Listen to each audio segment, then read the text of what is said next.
Hey guys, hey guys, hey guys. Welcome back. Or welcome to my ASMR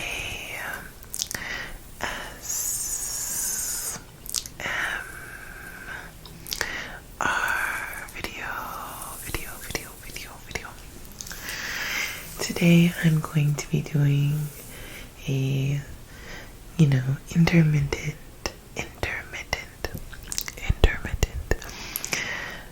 whispers and soft spoken. I'm going to be reading to you my astrology birth chart.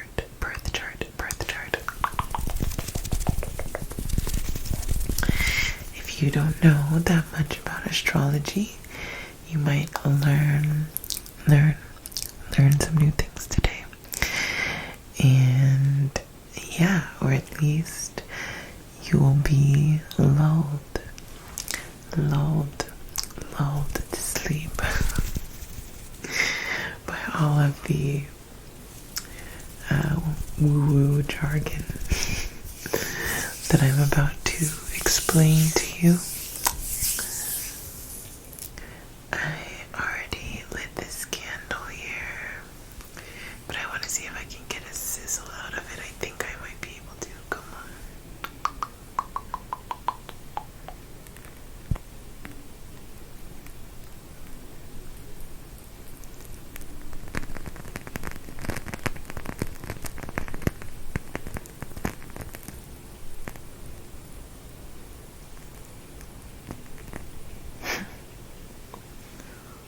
I'll take it.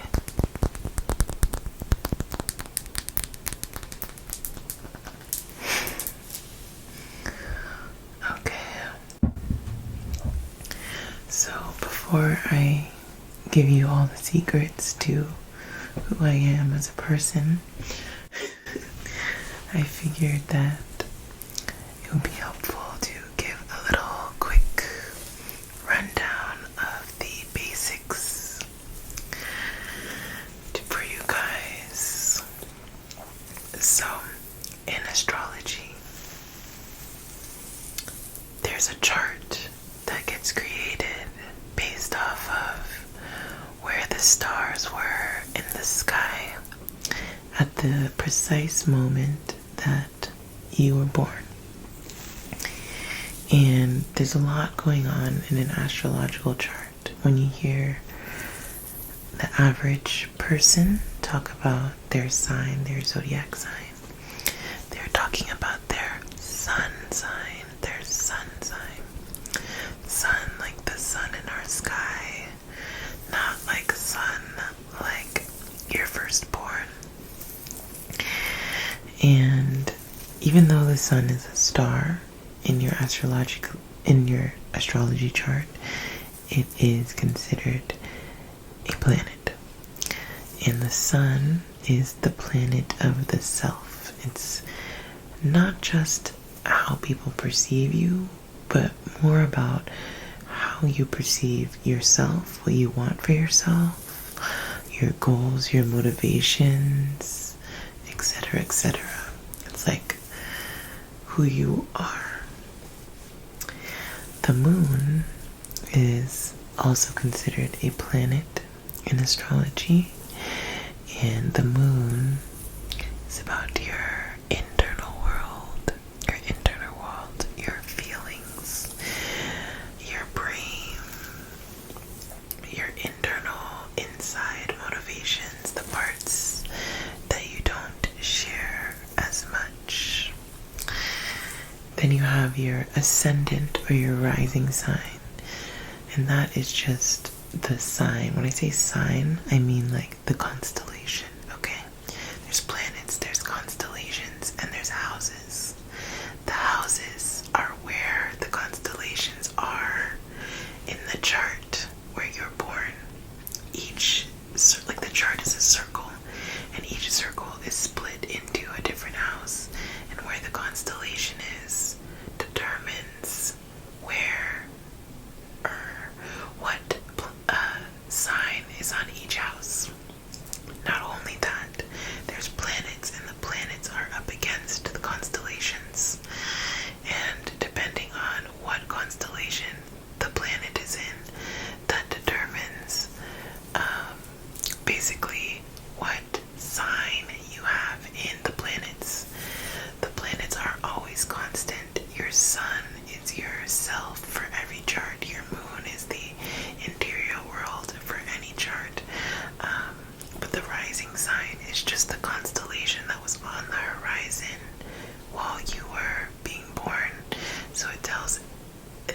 system. That's the first house. The first house is on the horizon. I don't know if I'm making any sense, but stick with me, guys, okay? Then after the rising sign, you have your Mercury. Mercury is the sign of communication. It's how you speak, how you communicate to people. There's Mars, which is about anger and aggression and sex. It's your very visceral reaction is Mars. And Venus is about your love, your partnerships, etc. And these are all the planets I'm running down. Then you have your Jupiter, which is where you have luck, where you excel, where you have success. You have Saturn, where you have obstacles, where you learn lessons, where you might need some work.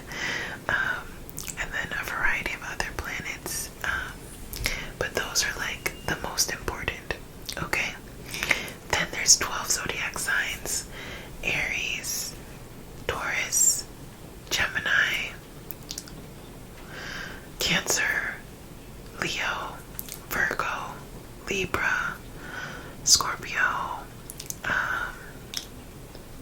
comes after Scorpio, Sagittarius, Capricorn, Aquarius, and Pisces. Those are all the signs. So your chart is made up of a bunch of different signs. People say, oh, I'm a Libra, blah, blah, blah. But that's just your sun sign. That's just who you want to be, your sense of self, your motivations. That's not how you think, how you speak, how you rage, how you love. Okay? So it's a very small part of who you are is your sun zodiac sign. So today I'm going to be reading to you from my chart. I'm going to be reading from a chart reading that I got from cafeastrology.com. It's my favorite place to learn astrology and to learn about myself. I love their compatibility reports, all of it. So we will be getting into that today. You will learn all of my so-called deepest, darkest secrets that Cafe Astrology has learned about me from my birth date, my birth time, and my place of birth. That's what you need to figure out your chart. Okay, don't mind me. I'll be looking at my phone. I'm going to give you guys kind of an abridged version because it's a very, very, very, very long report. You can see it here. It has all these different information. Okay, so, Cafe Astrology says that the sun represents vitality, a sense of individuality, and an outward shining creative energy. My sun is in Libra. Libra natives are considered sociable, somewhat intellectual souls. They have an almost innocent way about them that makes them very approachable. Generally quite eager to cooperate, Librans spend much of their time trying not to rock the boat. In theory, Libras are peace-loving. In practice, they can quietly stir up all sorts of trouble in other ways. Because Libra enjoys balance in their lives, they seek a middle ground, and in the process, they may end up trying to be everything to everyone. This is where their reputation for untruthfulness might originate.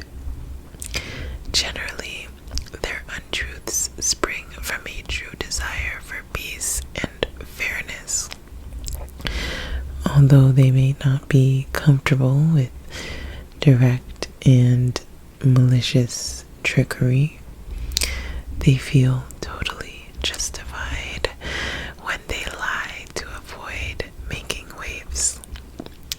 peace at any price.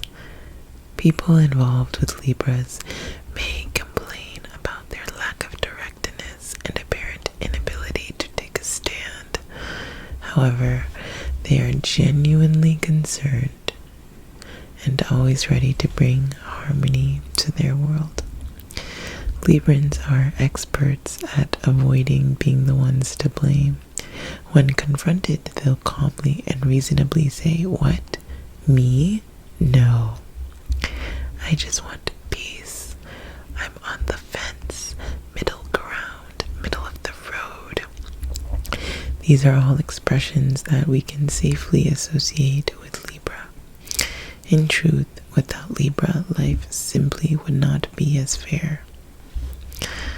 Librans are known for comparing and thinking in relative terms instead of absolutes. This weekend is not just a good weekend, it's better than last weekend. They're always looking for the best or the right way to live. Harmony is the ultimate goal, but their idealism and high expectations can mean plenty of discontent. Since life presents us with countless choices, if Libra does not learn to live in the moment at least some of the time, they'll be in a constant state of unrest. Society needs rules, and these rules attempt to bring justice, equality, and fairness. On an individual level, Libra represents these laws of civilization, because Libras are very civilized, kind, concerned, and refined. She has a great need to be a part of a group. She likes to mix with people and seeks partnerships. She likes and respects justice. She approves of society's values. She's level-headed and assimilates quickly. Weaknesses can be indecisive, frivolous, a dilettante. In love, she's easily swayed by group pressure. I personally am a Libra sun and a Libra rising. So that means that my sun is in the first house.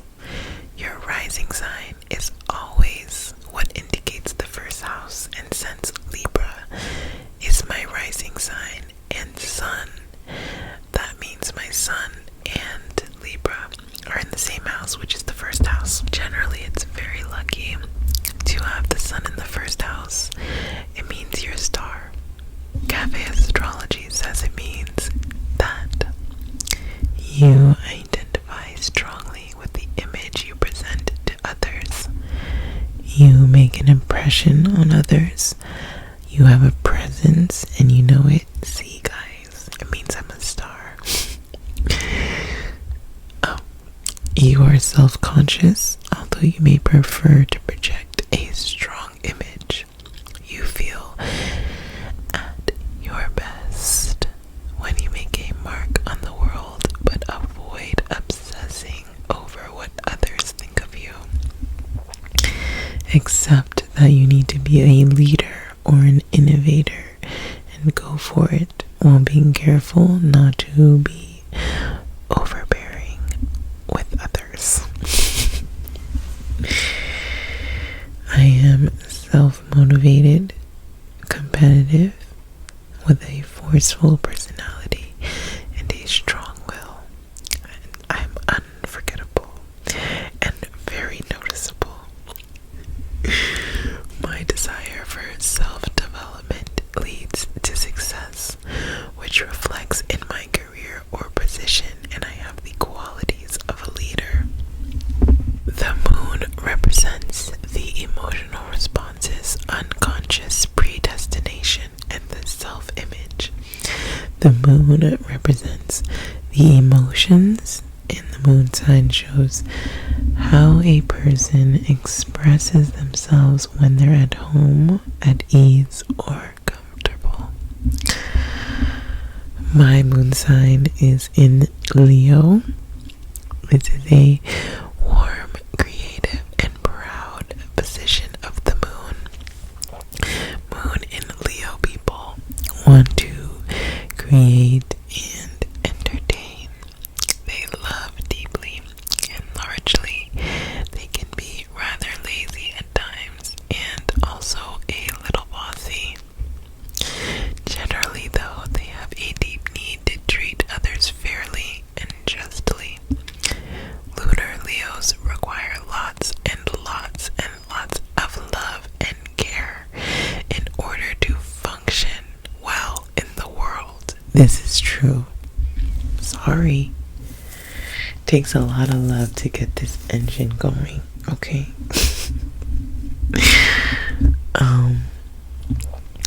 Depending on the other positions in the chart, Moon and Leo people aren't always outgoing. When they feel comfortable, they do like being the center of attention.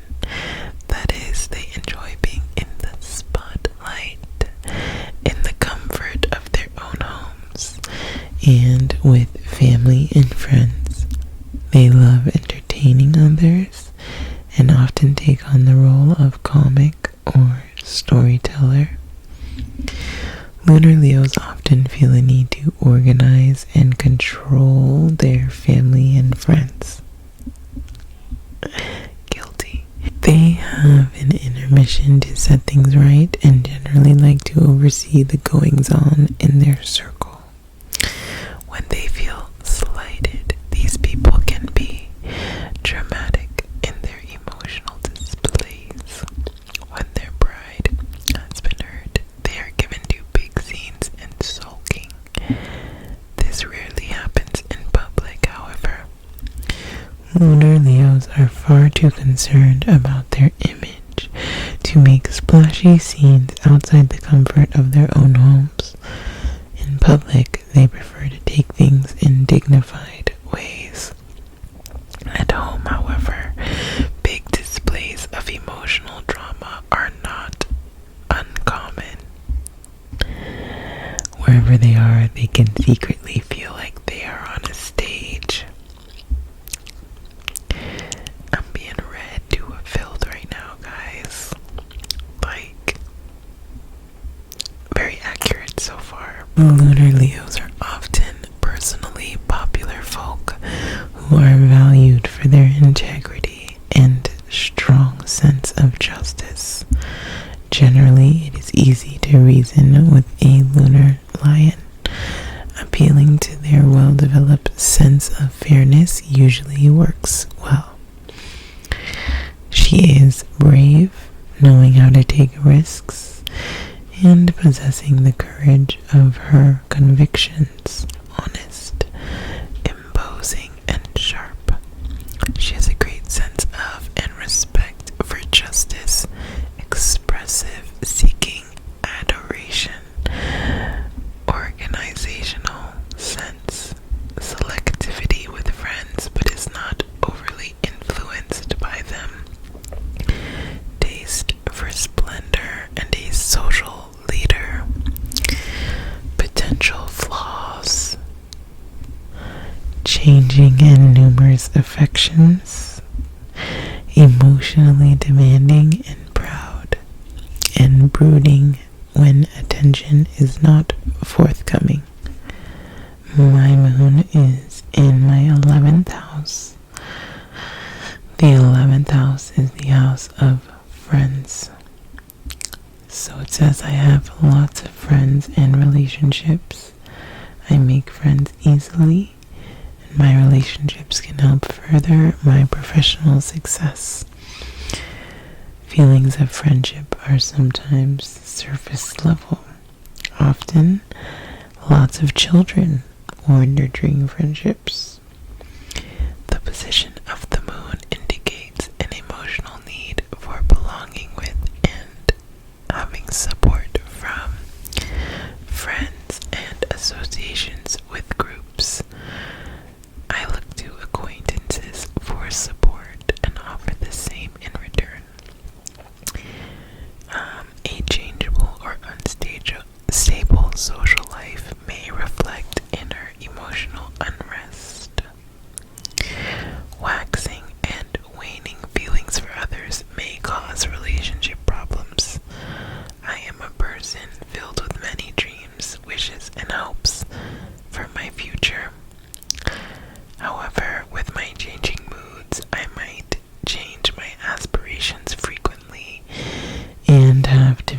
constantly setting on goals to work towards. More stability comes from learning self-reliance. I'm still learning, everybody. Bear with me, okay? So, yeah.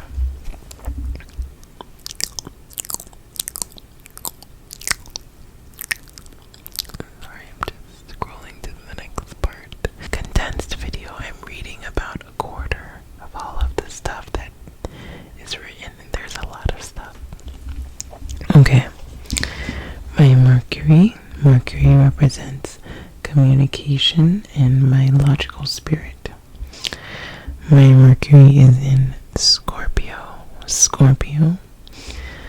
I am extremely observant and astute, always reading between the lines and looking for the real meaning behind things. Passionate in speech, excellent at strategy, natural psychologist.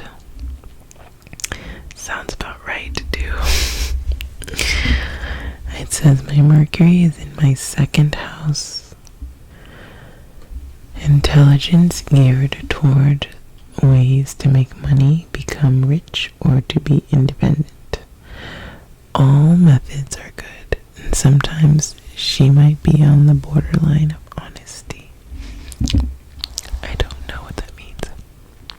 I guess it's saying that whatever I need to do to make it happen, I guess.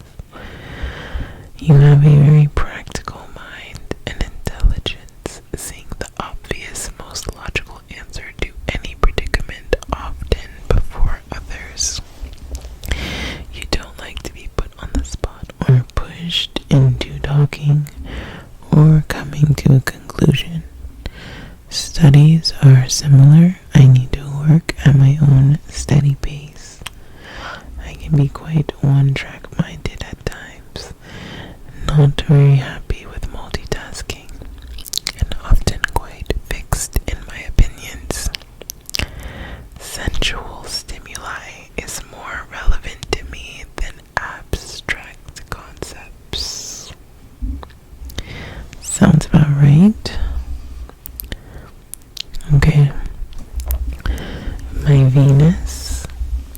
Venus represents an interest in emotions and values, exchange, and sharing with others. My Venus is in Sagittarius. When Venus and Sagittarius people are in love, they need to feel like they can grow and expand their horizons through their relationship.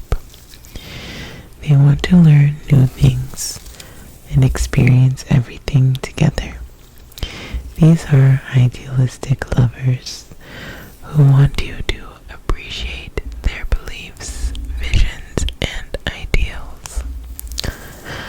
They can be a confusing mix of lighthearted and serious. They are roamers, seekers, and don't commit in their relationships as easily as most. Venus in Sagittarius people turn others on with their big smiles and laughs and jokes, grand schemes, dreams, and friendly, flirtatious behavior. They pride themselves on their open minds, but you may notice that they can be quite judgmental. They are threatened by inhibitions on the part of their lover, dullness, and emotional overkill. They are restless and won't put up with lovers who dwell on one thing.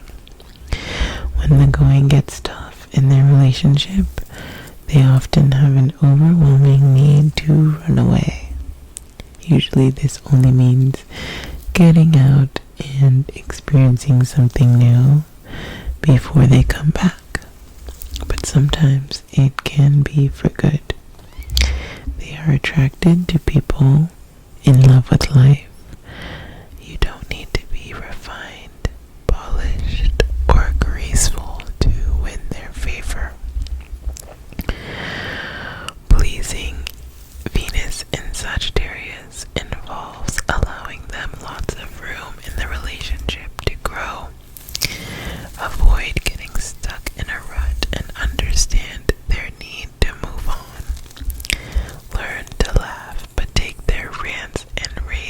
seriously. Avoid criticizing their beliefs. Join them on debates and philosophize along with them.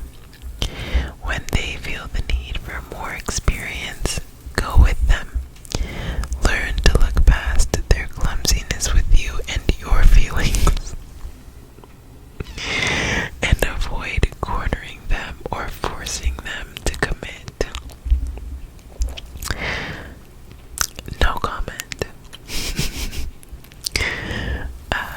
My Venus is in my 3rd house, which may like everything that is beautiful as well as decorum, outstanding intelligence. She may work any trade linked to beauty or fashion, numerous but select friends. I am verbally expressive, diplomatic, and aim to be tactful. I easily win others with my words, whether it's because of a likable facility with language, a beautiful voice, or a diplomatic use of words. I readily give out compliments. I might use flattery to my own benefit at the risk of being ingenuine. I am generally a very good mediator, aiming to settle arguments quickly and restore at least temporary peace. I have a mischievous side, however, and my desire to be tactful and polite with others does not always succeed.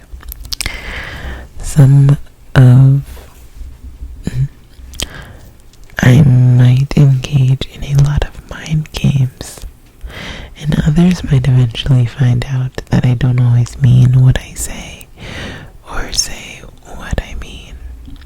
I value mental stimulation and frequent changes of scenery in my relationships.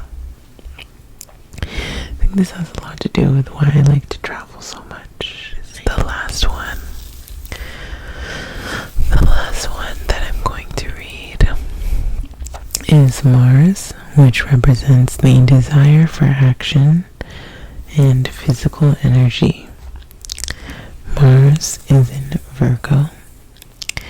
These productive and busy people are goal-oriented, practical people, although they can be a little scattered at some times, simply because they are doing so many things at once.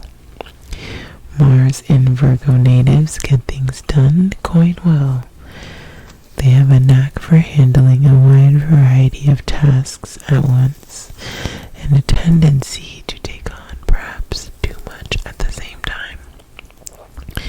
Most Mars in Virgo natives are not particularly aggressive by nature, although they can be a little hard-nosed and critical at times.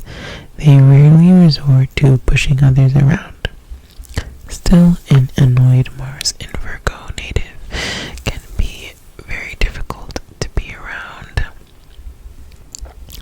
Arouse their anger and they turn into complaining and overcritical nags. Generally, these natives don't make themselves nuisances, so the stage is unlikely to last for very long. It is a sensitive position, however. It doesn't take much to make these people nervous. Mars and Virgo people are quite protective about their system for getting things done, although rather humble in a general life sense. They can be quite particular about their methods, how they organize and accomplish their goals. Mostly with work, theirs is a nervous energy. Although they have some staying power, they can be restless and are not given to sticking with the same projects for too long. These natives derive plenty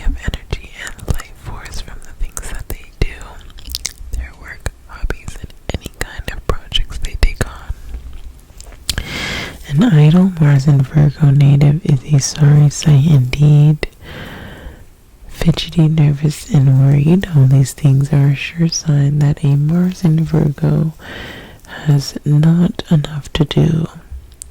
There is a perfectionist at the heart of all people with this position.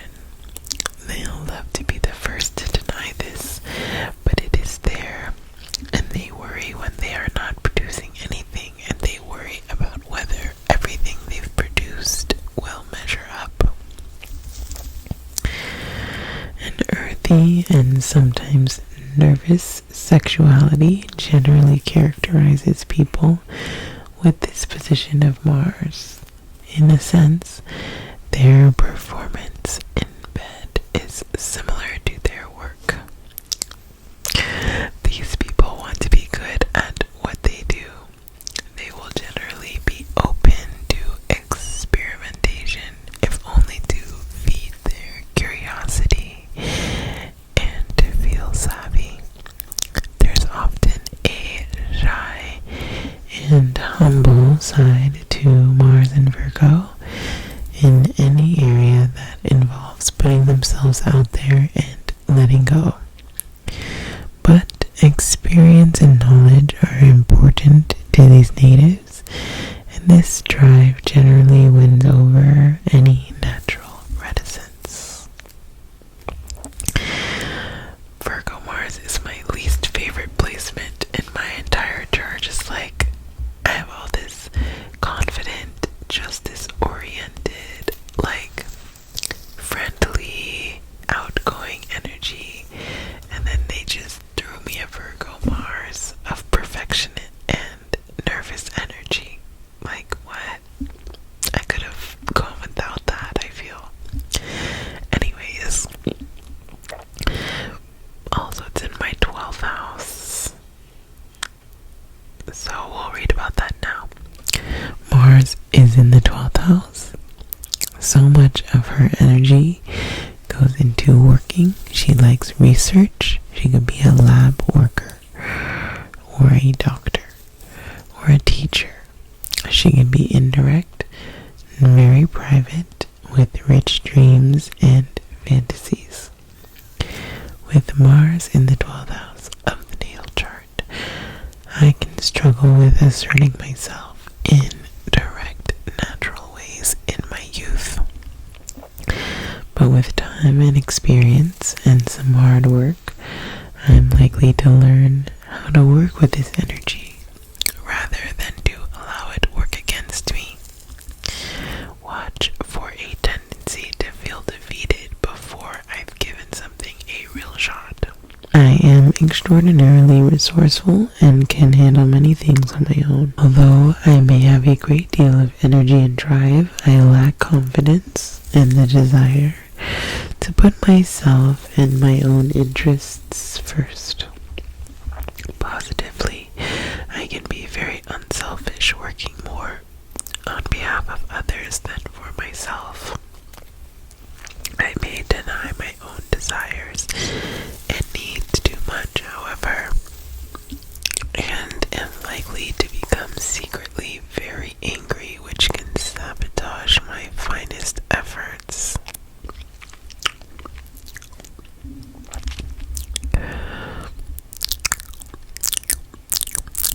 There is a touch of the incurable romantic in my nature. My daydreaming and fantasizing world is rich and precious to me. I also bring imagination into my sexual relationships, although I can take a bit of time to feel comfortable and to warm up to a new person in my life. Overcoming a vague and persistent feeling of guilt or doom can go a long way towards a